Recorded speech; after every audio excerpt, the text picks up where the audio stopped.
If attracting and retaining women is as important as we claim it is, how directly tied is that to how you're thinking about remote work plans? As a mother of five and as the daughter of a mom who had seven children and then graduated from Stanford Medical School, I think that moms have to figure out how to blend work and home life really, really well, which means we need a little bit more flexibility. And so I think that this whole work life, one is you take out the commute, two, you can get up and take care of whatever you need to get up and take care of. So I think in many ways it will play to the strength of women. I also think that men have been a little bit disadvantaged. And I know a lot of men that would love to coach their kids, sports teams, and yet they weren't sure that was okay in the office. And so I think this environment's actually going to allow both parties to do more of this integration between home and work. And I think that's better for everybody. Do you think the male leaders in finance and other industries see this crisis the same way you do? So it's been very interesting listening to other CEOs' views about whether this new work is permanent, or are we going to absolutely go back to where we've been? And we have our own question around, sort of what does the office look like? I think the reality is you've got a top performing employee who commutes 3 hours a day, 90 minutes each way, not an unusual commute in, say, New York City. And they're just realize they can do a lot of their job from home. I think we're going to all have to learn to figure out how to accommodate and leverage technology to create those kind of collaboration opportunities. So I don't know quite what the world's going to look like. I mean, it is a debate we have, but I think it's going to look different. Jenny, you are the fourth member of your family to serve as CEO of Franklin Templeton, to lead the firm.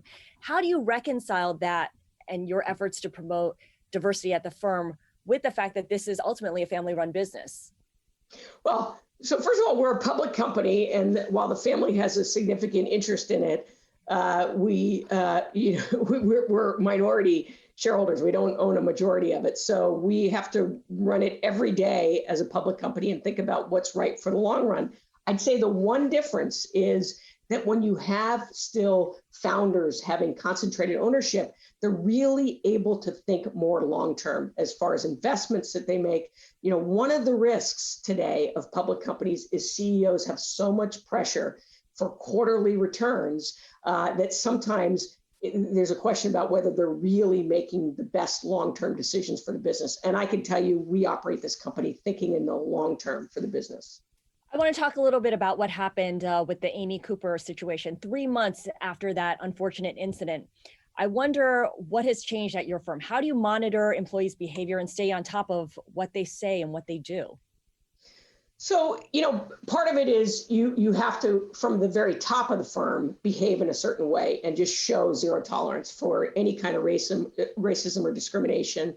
At my core, I fundamentally believe, and I believe their executive committee fundamentally believes, that a diverse workforce is better for us, better at decision making because you're going to get more views, better because it reflects our diverse client base.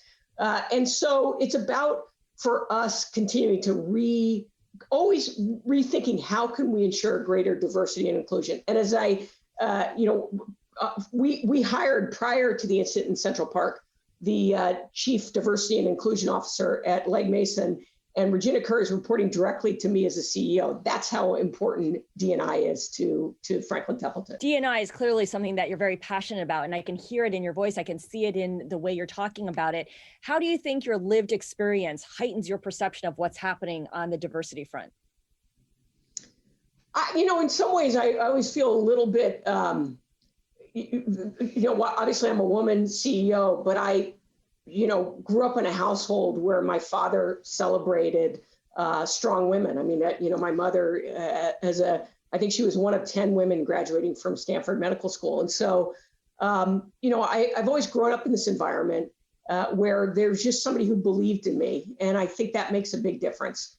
I was asked by an employee at one point, well, what do you do when you walk in a room and you know that all the men are thinking that you're not capable or, competent? And I said, boy, I've never walked in the room and thought that. And by the way, never let that be in your head. I was asked by an employee at one point, well, what do you do when you walk in a room and you know that all the men are thinking that you're not capable or, competent? And I said, boy, I've never walked in the room and thought that. And by the way, never let that be in your head.